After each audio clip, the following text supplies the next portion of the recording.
Bismillahirrahmanirrahim. Assalamualaikum warahmatullahi wabarakatuh. Alhamdulillah. Alhamdulillah rabbil alamin.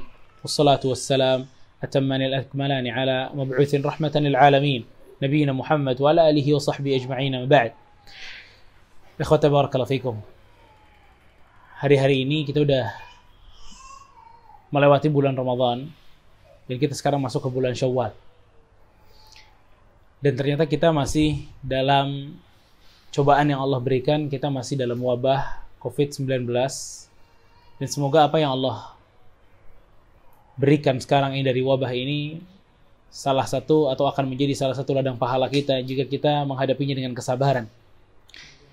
Ikhwata barakallahu fikum. Hari ini insyaallah kita akan membahas kajian dengan judul tentang mana imanku yang dulu. Karena gini ya kata barakallahu fikum. Gak sedikit dari kita ngomong secara umum ya, gak sedikit dari kita yang mungkin di awal kita hijrah, di awal kita kenal kajian, di awal kita mendengar ayat dan hadis, di awal kita mendengarkan ustadz-ustadz ahlu sunnah memberikan nasihat-nasihatnya, kita dengan excited banget mendengarkannya. Di awal-awal hijrah kita, di awal-awal kita ngaji, itu mungkin dalam seminggu kita bisa ngaji lebih dari 5 kali. Bahkan di setiap hari itu ada kajian yang bakal kita datangin. Dan di awal-awal kajian ya khotah, amal kita pun luar biasa semangatnya. Kita sangat bersemangat untuk amal. Tapi ada satu titik kadang, seseorang tuh ngerasa bahwa ilmunya udah banyak. Seseorang ngerasa bahwa udah sering ikut kajian. Seseorang ngerasa bahwa dia ini udah mampu debat ibunya, debat bapaknya, debat kakaknya, debat adeknya, debat teman-temannya, dan dia menang. Semua yang diajak debat sama dia, diem. Dan dia menang. Dia merasa bahwa ilmunya udah cukup. Akhirnya apa? Semuanya kendor. Semuanya berantakan. Kajian yang biasanya 1 pekan itu dia bisa datangin 5 kali kajian, sekarang 1 pekan 1 kali aja susah. Dulu yang dia semangat untuk beramal, sekarang amalannya kurang. Dulu yang dia mampu meninggalkan hal-hal yang haram dengan sebatas apa? Sebatas dia mendengar sekali saja ustadznya ngomong ini haram dan dalilnya ini, bisa dia tinggalin. Di awal hijrah, ya, di awal kenal kajian, ya, itu ada orang-orang yang berani ninggalin rokoknya dia. Kenapa? Karena dengar dari ustadznya, rokok haram dalilnya ini, ditinggalin sama dia, berhenti.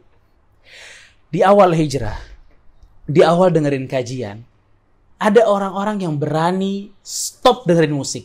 Stop dengerin musik. Kenapa? Karena dia dengar ustadznya bilang, ini haram. Dalilnya ini dan itu. Dia stop dengerin musik. Semua musik yang ada di HP-nya, dihapus semua. Dia cerai sama musik. Di awal hijrah, di awal-awal kajian, dia berani stop pacarannya. Dia berani putusin pacarnya. Kenapa? Karena kata ustadz haram. Dia stop. Dia putus sama pacarnya. Dia nggak berani lagi untuk pacaran-pacaran. Di awal hijrah, di awal kajian, ada orang-orang yang berani untuk nggak ngeriba lagi. Dia lepas tuh riba. Di pekerjaannya di bank dia lepas. Di awal hijrah. Kenapa? Karena dia dengar ustadznya bilang, riba, haram, dalilnya ini dan itu. Tapi subhanallah, gak sedikit dari orang-orang yang udah melakukan hal seperti itu, bertahun-tahun berjalan, semuanya berubah. Pada saat dia merasa dia di puncak keilmuannya, pada saat dia merasa bahwa semua orang yang ada di dekat dia sudah didebat, dan tidak ada yang mampu membalasnya, mulai dia pasang musik lagi. Namun, maksiat yang musik kala ini beda dengan dengar musiknya dia sebelumnya. Kalau yang sekarang dia dengar musik terus hatinya berbisik, ini kan khilaf. Dia yang tadinya udah gak makan riba, dia makan riba lagi. Tapi yang kali ini makan ribanya beda, hatinya berbisik, Allah Maha tahu, nanti juga Allah ampunin. Yang dulunya udah gak pacaran, udah gak mendekati zina, sekarang dia mulai lagi pacaran, hatinya masih berbisik, Allah kan bakal ampunin kita. Yang dulunya Ya, orang ini ninggalin rokoknya gara-gara haram, sekarang dia udah ngerokok lagi. Dia bilang, nggak semua ulama ternyata mengharamkan rokok. Terus uzur. Tapi buat siapa? Buat dirinya. Wallahi buruk orang kayak begini. Dia berani maksiat, tapi yang dikedepankan uzur untuk dirinya. Ini seperti manusia seperti ini, akhwati barakallahu fikum. Ini manusia yang telah dihina oleh Rasul SAW. Dulunya ibadah, dulunya ngaji, dulunya stop maksiat, kok sekarang maksiat? Dulunya mau sholat di masjid dengan rajin, sekarang kok malas? Dan seterusnya. Kenapa? Karena dia merasa bahwa dia ini telah memasuki puncak keimanannya dan telah banyak ilmunya, makanya dia bisa mainkan imannya. Padahal itu semua bohong. Cuma satu alasan untuk dia, imannya hancur. Imannya rusak. Kalau ngelihat orang baru datang kajian, semangat banget orang ini kajiannya, ke masjid terus.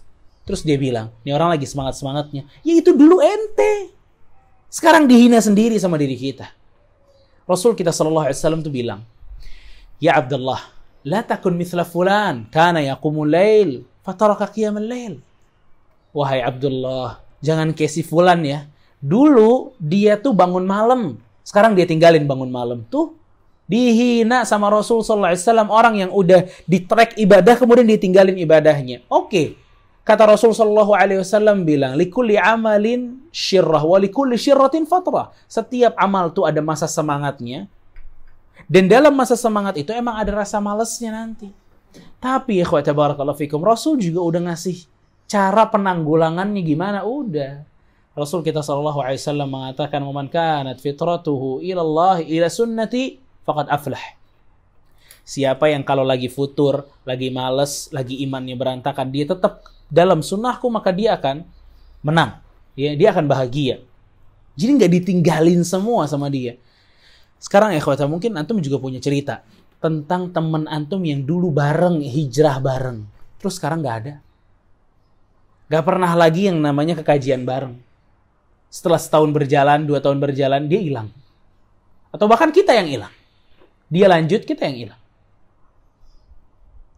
Wallahi ya ikhwata barakallahu fikum. Itu gara-gara iman yang hancur. Kita cari ilmu, kita kajian kesana kemari, tapi semuanya dibuat debat aja. Kita amal cuma 6 bulan. 6 bulan kemudian kita lebih hobi debat. Kita lebih hobi untuk nulis status dibanding amal. Kita lebih hobi untuk bisa diskusi sama orang tua kita sendiri dibanding amal. Ikhwata barakallahu fikum. Para ulama itu mengatakan bahwa salah satu cara atau salah satu sebab seseorang tuh imannya bisa hancur itu justru gara-gara kebodohan. Kan orang yang imannya berantakan tuh, yang seperti prolog yang kita bacakan barusan, itu kan dia ada masa di mana ngerasa ilmu gue udah banyak. Dia udah ngerasa kayak gitu. Tapi ternyata imannya hancur, bukan ilmunya banyak. Dan imannya hancur itu tanda dari bodohnya orang tersebut. Jadi jangan merasa so pintar. Baru ngaji setahun, baru ngaji 2 tahun. Ya. Kemudian kita debat sana, debat sini. Amal hilang, semangat beramal hilang. Itu tanda kebodohan, bukan tanda kecerdasan. Itu tanda nggak punya ilmu, bukan tanda punya ilmu. Makanya kata barakallahu fikum, Rasul kita sallallahu alaihi wasallam ya, atau Allah Subhanahu wa taala dalam beberapa ayat Allah mengatakan bahwa orang yang bermaksiat itu justru dia orang yang bodoh. Orang yang bermaksiat itu orang yang bodoh. Salah satunya Allah Subhanahu wa taala itu mengatakan ya di dalam surat An-Nisa ayat 17. Dalam surat An-Nisa ayat 17, Allah Azza wa Jalla mengatakan, "Innamat taubatu 'ala Allahi lilladzina ya'maluna as-su'a bijahalah." Subhanallah. Kata Allah, taubat itu untuk orang-orang yang melakukan kebodohan, yang melakukan kemaksiatan karena kebodohan. Karena apa? Kebodohan. Jadi maksiat itu timbul karena apa? Bodoh. Jadi selama Anda masih maksiat, jangan pikir Anda orang pintar. Selama Anda masih berkelimangan dengan berbanyak fahisyah, banyaknya maksiat, banyaknya dosa, jangan pernah mengatakan saya orang berilmu. Jahalah kata Allah. Itu semua dari jahalahnya kita. Ya. Makanya ikhwati barakallahu fikum, para salaf itu mengatakan kullu dhanbin asabahu 'abdun fahuwa bijahalah. Abul Aliyah beliau mengatakan setiap dosa yang dilakukan seorang hamba maka sebabnya jahalah, bodoh sebabnya, nggak punya ilmu sebabnya. Itu sebabnya. Ya. Dan Qatadah rahimahullahu taala beliau juga mengatakan ijtama'a ashabur Rasul sallallahu alaihi wasallam fara'au anna kulla syai'in 'usiya Allahu bihi fahuwa jahalah. Bersepakat para sahabat Rasul bahwa selama bermaksiat maka di situ kebodohan.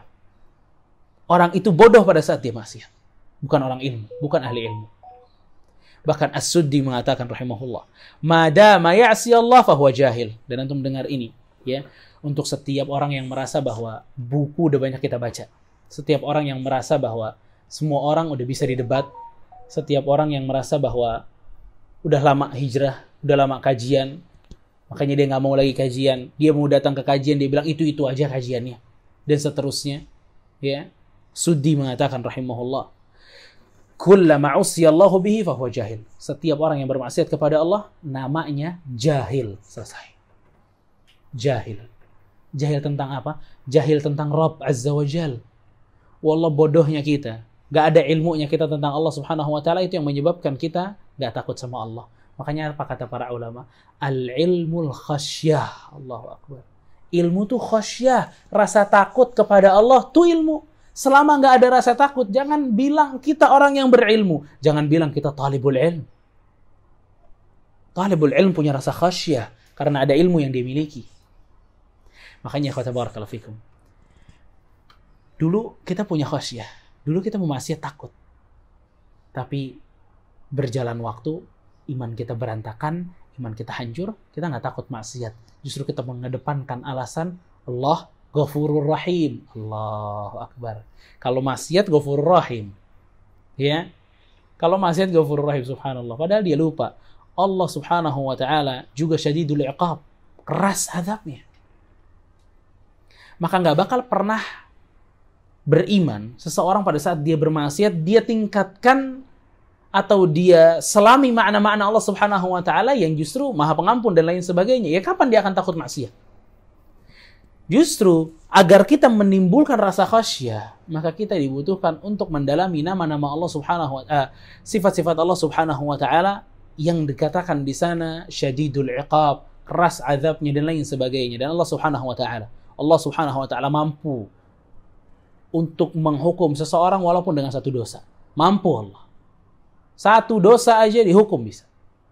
Lihat Nabi, para Nabi bahkan dalam hadis syafa'ah, pada saat orang-orang berbondong-bondong datang kepada Nuh alaihi salam, apa yang orang-orang katakan kepada Nuh? Wahai Nuh, ya, berikan syafaat kepada kami, mintalah kepada Allah syafaat untuk kami. Kata Nuh alaihi salam, aku telah berbuat sebuah keburukan.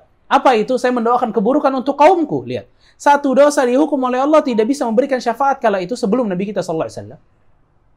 Jadi Allah subhanahu wa ta'ala mampu satu dosa dihukum sama Allah. Ya, makanya kata barakallahu fikum, kalau iman kita hancur, kalau iman kita udah berantakan, caranya adalah kita tingkatkan, bukan kita cari alasan. Kita istighfar kepada Allah Azza wa Jal, kita mulai tata kembali iman kita. Ilmu untuk diamalkan. Ingat ikhwatah, ilmu untuk diamalkan. Wallahi barakallahu fikum ikhwatah. Salah satu hal yang bikin orang benar-benar bisa hancur lebur imannya, yang dulu mantep, sekarang lemah, ya. Yang dulu sholatnya baik, sholatnya dijaga, sekarang melemah. Yang dulu ngajinya rajin, sekarang melemah. Yang dulu suka baca buku, sekarang udah gak suka baca buku. Yang dulu suka kajian rapi banget ditulis sama dia, sekarang udah gak bawa buku kajiannya. Kenapa? Mungkin udah pintar. Ikhwatah, bisa jadi sebabnya gara-gara ilmu yang kita dapatkan gak diamalkan.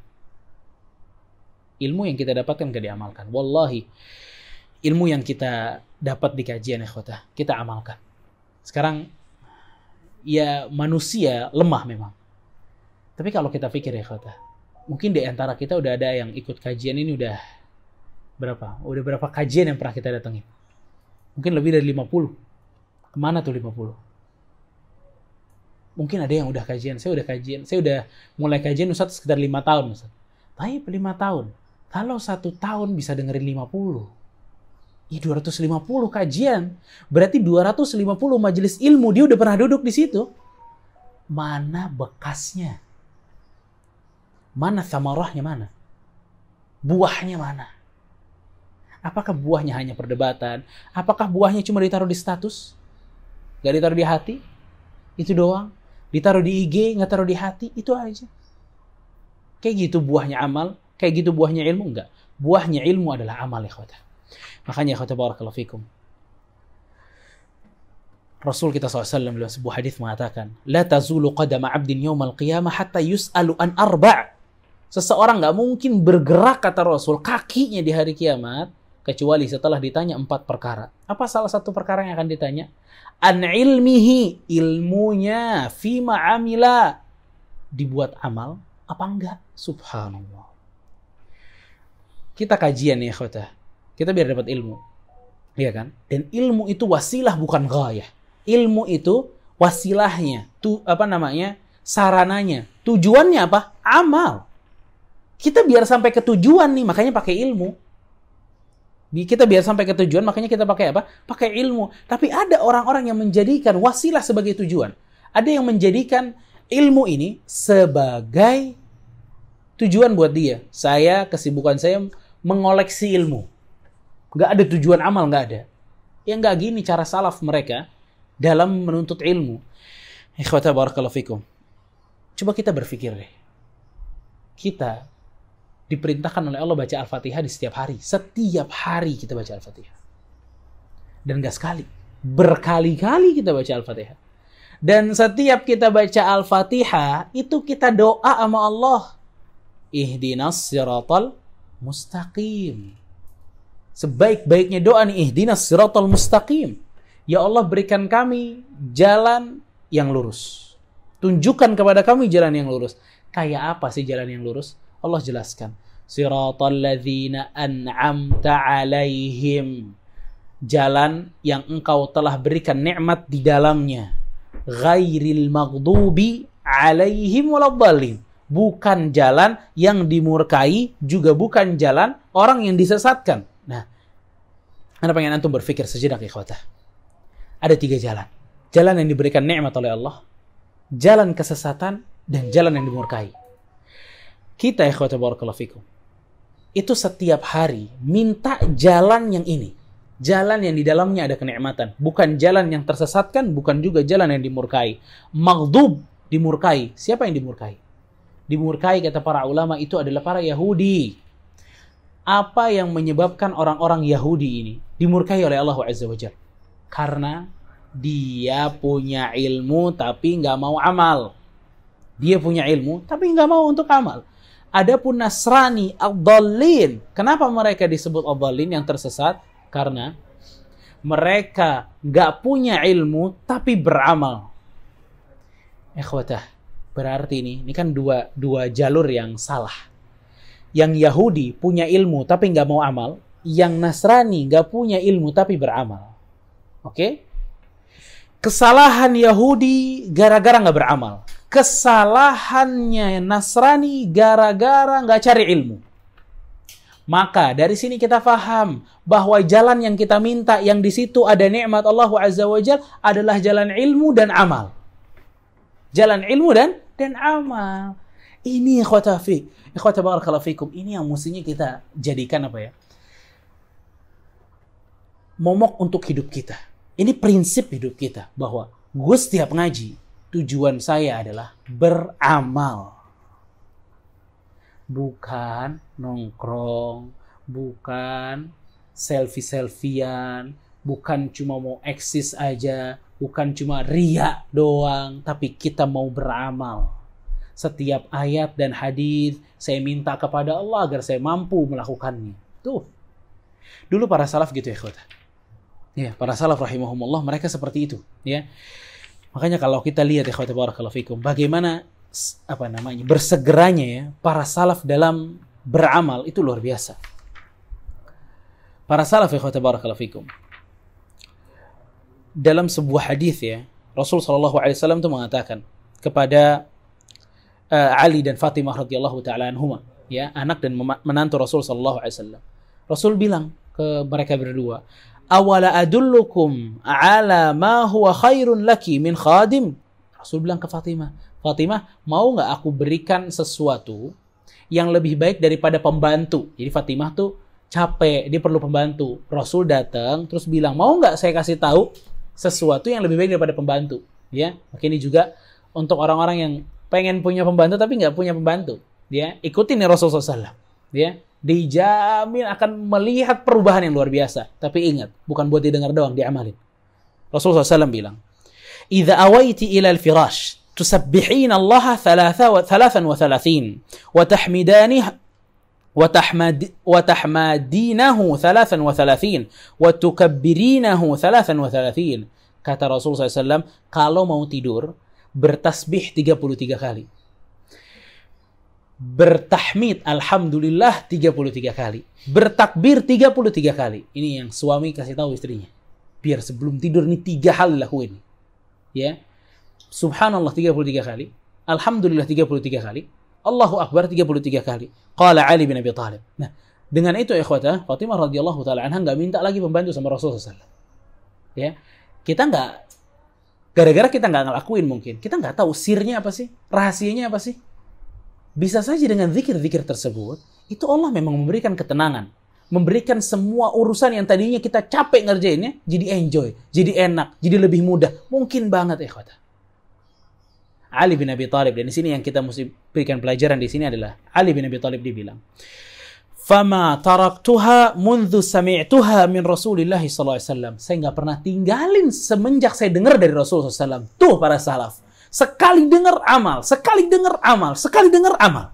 Sekali cuma dengar. Ali bin Abi Thalib cuma dengar sekali aja amal. Saya enggak pernah tinggal, dan luar biasanya para sahabat ya. Jadi amalannya enggak sebentar. Saya nggak pernah tinggal, bahkan dalam riwayat yang lain, "Wahai Ali, waktu perang, apakah tetap engkau membaca zikir ini?" "Iya, hatta waktu perang, malamnya saya baca." Subhanallah. Allahu Akbar. Ya ikhwan dan akhwat sekalian, udah berapa banyak hadis yang kita dengar tentang masalah zikir, ya. Dan ini contohnya zikir. Udah paling gampang zikir. Nggak keringetan kita zikir. Beda sama sholat. Ini zikir, ikhwata subhanallah. Makanya Syekhul Islam Ibn Taimiyah rahimahullah ta'ala, ini mudah juga nih. Ya, Syekhul Islam Ibn Taimiyah rahimahullah ta'ala, beliau bilang, dari Ibn Qayyim bilang, kan kata Rasulullah SAW, ya, "Man qara'a ayat kursi fi kulli duburi salah." Ya, atau kama qala alaihi salatu wassalam, siapa yang baca ayat kursi selesai salat, kata Rasul, "Falaisa bainahu wa bainal jannati hijabun illa al-maut." Maka nggak ada penghalang antara dirinya dengan surga kecuali kematian. Tuh ayat kursi. Kalau habis sholat baca ayat kursi, nggak ada penghalang kecuali kematian dengan surga tuh. Kata Syekhul Islam Ibnu Taimiyah, "Mundu an sami'tuhu ma taraktuhu." Semenjak saya dengar ini saya nggak pernah tinggalin. Subhanallah. Nggak pernah ditinggalin. Sekarang ya kata apa amal yang nggak pernah sama sekali kita tinggalin? Amal zikir yang nggak pernah kita tinggalin sama sekali. Mungkin ayat kursi aja kadang kita kalau buru-buru lupa, nggak dibaca. Habis sholat, salam cabut. Al-Imam Syekh Ibn Utsaimin rahimahullah ta'ala, Syekh Ibn Utsaimin rahimahullah, beliau pernah membaca dalam riwayat Ahmad bahwa hadis tentang disunahkannya seseorang itu mandi di hari Jumat. Kata Syekh Ibn Utsaimin rahimahullah, "Wallahi setelah saya mendengar hadis itu, setelah saya membaca hadis itu, hatta sakit saya mandi." Subhanallah. Wallah, salaf ini kuat hatinya, luar biasa dalam beramal. Istiqomahnya benar-benar luar biasa. Karena apa? Karena dia baca buku untuk amal. Karena memang tujuannya amal. Gitu. Ada satu hadis yang menarik, ikhwata. Dari Ummu Habibah, ya, radhiyallahu taala anha. Ummu Habibah ini bilang, "Sami'tu Rasulullah sallallahu alaihi wasallam yaqul." Saya mendengar Rasulullah SAW bilang, "Man shalla 12 rak'atan fi yawmin wa lailah, bunya lahu bihinna baitun fil jannah." Ini luar biasa. Kata Rasul, siapa yang sholat 12 rakaat di satu harinya, maka Allah akan buatkan rumah di surga. 12 rakaat ini 12 rakaat sholat rawatib, sunnah-sunnah rawatib. Ya, 4 sebelum zuhur, 2 setelah zuhur, 2 setelah maghrib, 2 setelah isya, dan 2 setelah dua sebelum subuh. 12 rakaat ini ya ikhwata, diriwayatkan hadisnya dari Ummu Habibah. Menariknya, apa yang dikatakan Ummu Habibah? Ummu Habibah bilang, "Fama taraktuhunna mundhu sami'tuhunna min Rasulillah sallallahu alaihi wasallam." Saya enggak pernah tinggalin semenjak saya dengar dari Rasul. Enggak pernah ditinggalin sama Ummu Habibah semenjak saya dengar dari Rasul sallallahu alaihi wasallam. Baik. Apakah hadisnya berhenti dari Ummu Habibah? Enggak. Ummu Habibah pernah mengatakan hadis ini ke hadapan muridnya, yaitu Ambasah. Ambasah, ya, dalam meriwayatkan kembali hadis yang Ummu Habibah tersebut kepada muridnya, ya, yang namanya Amr ibn Aus, dia bilang, setelah meriwayatkan bahwa Rasulullah SAW itu mengatakan akan diberikan surga atau diberikan rumah di surga siapa yang mengerjakan 12 rakaat dalam satu harinya, Ambasah mengatakan, saya nggak pernah meninggalkan sholat ini semenjak saya mendengar dari Ummu Habibah.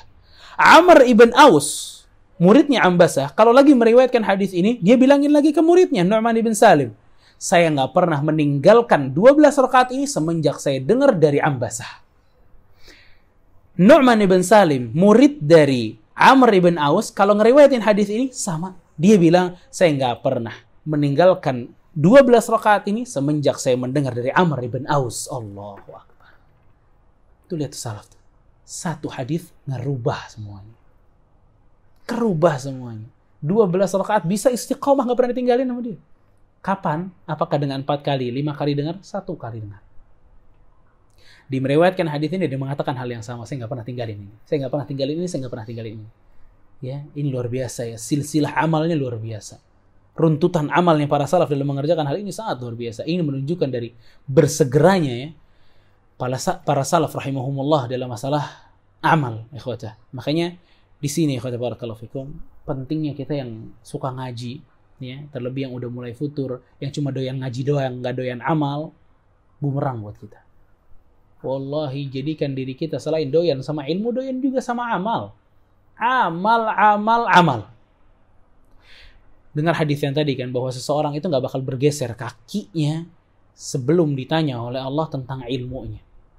Abu Darda itu sampai mengatakan, yang paling saya takutkan itu di hari di mana Allah akan mengatakan, ya Uwaimir, wahai Abu Darda, kata Allah nanti, apa yang kamu kerjakan dengan ilmu yang kamu miliki? Allahu Akbar. Itu yang paling ditakutin sama Abu Darda. Allahu Akbar. Al-amal. Amal. Semangat kita untuk beramal, ikhwata. Ikhwata barakallahu fikum. Abu Hurairah radhiyallahu anhu, contoh lain buat kita. Dia pernah bilang, Ausani khalili. Aku pernah diberikan wasiat sama Rasul. Apa wasiatnya? Puasa 3 hari di setiap bulan. Salat duha dan salat witir. Apa kata Abu Hurairah? Wallahi la ada'uhunna hatta amut. Saya nggak bakal tinggalin sampai mati. Nggak bakal saya tinggalin 3 ini. Tuh. Satu hadis bisa menjadikan dia istiqomah seperti itu, ya ikhwata. Bahkan hal kecil aja. Jadi kan dulu sahabat ya Umar ibn Abi Salamah. Umar ibn Abi Salamah itu mungkin antum juga sering dengar hadisnya. Dia makan bareng Rasul. Pada saat dia makan bareng Rasul itu kan biasanya kalau dulu kan ya satu nampan mungkin. Ya, dia makan bareng Rasul tapi tangannya menjulur gitu. Enggak makan cuma bagian dia doang. Dia makan ke tempat-tempat yang lain. Kata Rasul sallallahu alaihi wasallam, "Ya ghulam, wahai anak kecil, samillah. Bismillah dulu. Kul biyaminik, makan pakai tangan kanan, wa kul mimma yalik, dan makan yang dekat denganmu nih, porsimu dimakan." Udah, itu dia dengar dari kecil. Tapi apa yang dikatakan oleh Amr atau Umar ibn Salamah, dia bilang, "Fama zalat tilka ti'mati ba'du." Dan itulah cara makan saya sampai sekarang, sampai dewasa. Allahu Akbar. Lihat Allahu Akbar nih salaf ini dalam masalah amal. Didengar hadis dari Rasul, gak dikoleksi, gak ditaruh lemari, ditutup, enggak. Kayak kita di bulan Ramadan, subhanallah, iman kita, sebagian dari kita mungkin iman kita sangat tinggi. Kita mampu baca Quran tuh berjuz-juz sehari. Bulan Syawal, sejuz sehari susah. Kenapa? Mungkin aja ya khawatah. Begitu keluarnya dari kita dari bulan Ramadan, iman kita juga kita keluarin, kita bungkus, kita taruh lemari, udah kita diemin. Kita nggak bawa waktu kita jalan di bulan Syawal. Kita nggak bawa waktu kita sholat di bulan Syawal. Kita nggak bawa waktu kita baca Quran di bulan Syawal. Enggak, imannya kita taruh. Hancur ya khawatah.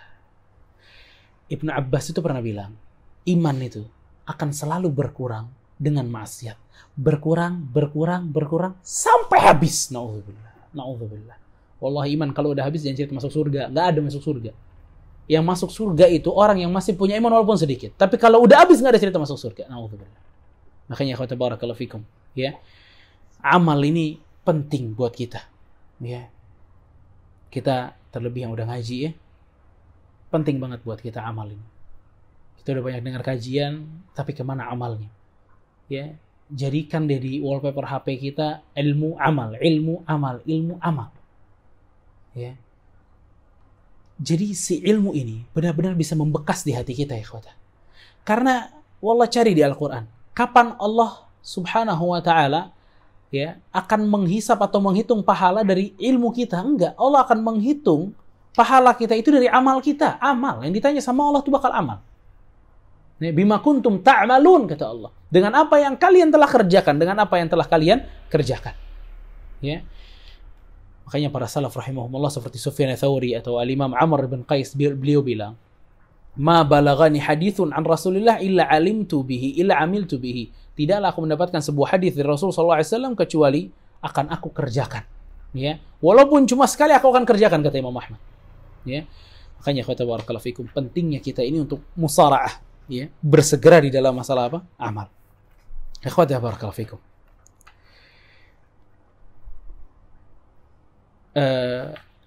Para ulama salaf ikhwata barakallahu fikum, seperti Al-Imam Al-Khatib Al-Baghdadi rahimahullah, beliau punya kitab Iqtida'ul Ilmi Al-Amal, kewajiban beramal dengan ilmu. Jadi kita kalau dapat ilmu, kita mesti beramal. Ya, bukan cari alasan dari kemalasan kita. Beliau bilang salah satunya, kama la tanfa'ul amwalu illa biinfaqiha. Sebagaimana harta yang kita miliki nggak bakal menjadi hal yang pahala buat kita kecuali dengan cara kita infakkan. Kadzalika la tanfa'ul ulum illa liman 'amila biha. Begitu juga ilmu nggak bakal bermanfaat kecuali dengan siapa? Dengan orang itu mengamalkan ilmu tersebut. Ya. Al-Imam Hasan Al-Basri rahimahullahu taala, beliau mengatakan sebuah perkataan yang mungkin kita bisa jadi renungan dengan ini. Beliau bilang, "Anzalal Qur'ana liya'mala bih atau liyu'mala bihi, fattakhadha an-nas tilawatahu 'amalan." Jadi Hasan Al-Basri mengatakan bahwa Allah tuh menurunkan Al-Quran untuk dijadikan pedoman amal. Tapi justru orang-orang menjadikan kita baca Quran itu amalnya. Enggak. Berapa banyak sekarang orang hafiz Quran, maksiatnya luar biasa. Enggak ada tuh yang kita bisa, yang Qurannya bisa kita lihat dalam hati dia atau perilaku dia, enggak bisa. Karena dia merasa bahwa Quran itu cuma buat dibaca. Padahal ikhwatah, wallah ana pernah nanya ini kepada beberapa teman, ya. Quran tujuan turunnya buat apa? Quran tujuan turunnya buat apa? Jawabannya macam-macam. Salah satunya ada yang membaca, untuk dibaca. Apakah jawaban ini benar? Jawaban ini nggak lengkap. Bahkan kalau dia berdiri sendiri nggak bermanfaat untuk manusia. Karena apa kata Allah Subhanahu wa taala? Alif lam mim, dzalikal kitabu la raiba fih. Untuk apa? Hudan lil muttaqin, petunjuk untuk orang yang beriman, itu Quran. Jadi Quran itu memang untuk petunjuk kepada orang-orang yang beriman, ikhwata barakallahu fikum. Bukan hanya bacaan biasa saja, ya. Makanya kita melihat perkataan para salaf, ya. Seperti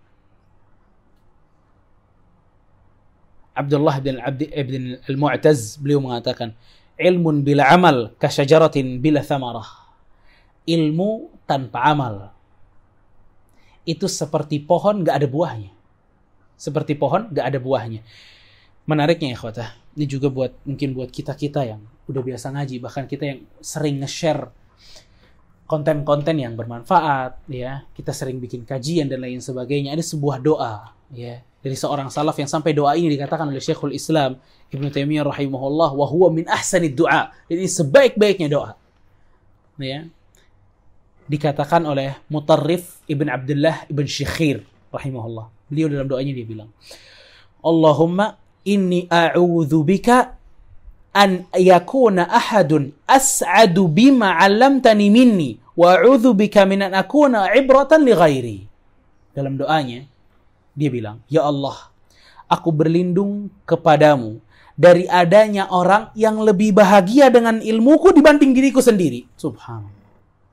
Kita punya ilmu, tapi yang lebih manfaat justru orang lain. Yang lebih berbahagia dengan ilmu kita orang lain. Kita mengatakan sebuah hal, ilmu kepada orang tersebut. Tapi yang luar biasa pengaplikasian ini justru orang tersebut dibanding kita. Berlindung mutarrif ibn Syikhir dalam hal seperti ini, ikhwata. Dan aku berlindung agar tidak menjadi contoh buruk untuk orang lain. Na'udzubillah. Mudah-mudahan kita nggak jadi contoh buruk juga kepada orang lain. Ikhwata barakallahu fikum. Di sini makanya para salaf ya seperti Al-Imam Sufyan Ats-Tsauri rahimahullahu taala, beliau mengatakan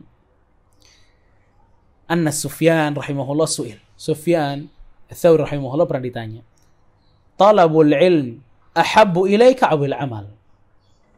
Ini mungkin pertanyaan buat kita juga. Jadi Sufyan Ats-Tsauri pernah ditanya, lebih suka yang mana? Menuntut ilmu atau beramal? Nah, yang mana nih? Menuntut ilmu atau beramal? Beliau bilang, "Innama yuradul ilma lil amal, fala tada' talabul ilmi lil amal, wala tada' al amal li talabil ilmi." Ilmu itu untuk beramal, maka nggak patut seseorang meninggalkan menuntut ilmu dengan alasan ingin beramal. Begitu juga sebaliknya, nggak pantas seseorang itu meninggalkan amal dengan alasan menuntut ilmu. Subhanallah, lihat salaf rahimahumullah, mereka benar-benar mengajarkan kepada kita bagaimana baiknya seseorang itu bersikap antara ilmu dengan amalannya. Jadi dua-duanya memang gak bakal bisa pernah ditinggalkan, ya kata. Kalau orang yang belum biasa atau baru beberapa kali ngaji, ya pasti yang pertama kali pelajaran yang didapatkan kepada dia itu masalah apa? Ilmu. Agar amalnya itu didasari dengan ilmu. Tapi hemat ana, orang yang udah biasa ngaji, yang udah bertahun-tahun ngaji, semangatkan dia untuk amal. Biasanya suka lupa karena ngerasa banyak ilmu. Lupa dia buat amalannya. Padahal Allah gak bakal tanya, Allah gak bakal hisab kecuali amalnya. Hatta ilmunya ditanya, diamalin apa enggak, kata Allah. Amal. Makanya Al-Imam Al-Khatib Al-Baghdadi rahimahullahu ta'ala beliau bilang, "Inni musika ya talibal ilmi bi ikhlasin niyati fi talabih wa ijhadun nafsi ala al-amali bimujibatihi fa inal ilma syajarah wal amalu thamarah wa laysa yu'addu 'aliman man lam yakun bi ilmihi 'amilan." Beliau bilang, dan ini wasiat ya dari seorang ulama, Al-Khatib Al-Baghdadi rahimahullahu ta'ala. Beliau bilang dalam kitabnya Iqtida'ul Ilmi Al-Amal, "Aku memberikan wasiat kepadamu, wahai penuntut ilmu." Jadi untuk setiap yang ngaji, setiap orang yang suka kajian, setiap orang yang lihat video ini, bahkan Al-Imam Al-Khatib Baghdadi mengatakan, wahai penuntut ilmu, ikhlaslah dalam menuntut ilmu. Dan berjuanglah dalam amal. Fa'inal ilma syajarah, karena ilmu itu layaknya pohon dan amal adalah buah, dan tidak pernah dianggap seseorang itu jadi alim sebelum dia mengamalkan ilmunya. Fala ta'nas bil amali ma dumta mustawhishan minal ilmi, dan jangan pernah engkau berbahagia mengerjakan amal tanpa ilmu.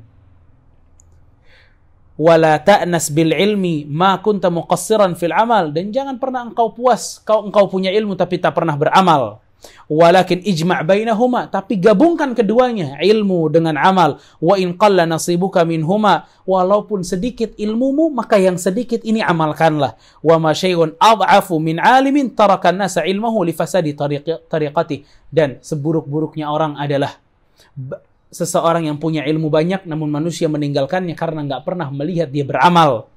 Wa jahilun akhadha an-nasu bi jahlihi linadharihim ila ibadatihi, dan seburuk-buruk keadaan adalah pada saat orang-orang atau masyarakat itu mengambil orang yang jahil, nggak punya ilmu, hanya sebatas karena melihat amalannya. Wal qalilu min hadza ma'al qalilu min hadza anja min al-aqibah. Maka sedikit ilmu disertai dengan amal itu lebih baik daripada banyak amal tanpa ilmu atau banyak ilmu tanpa amal. Subhanallah.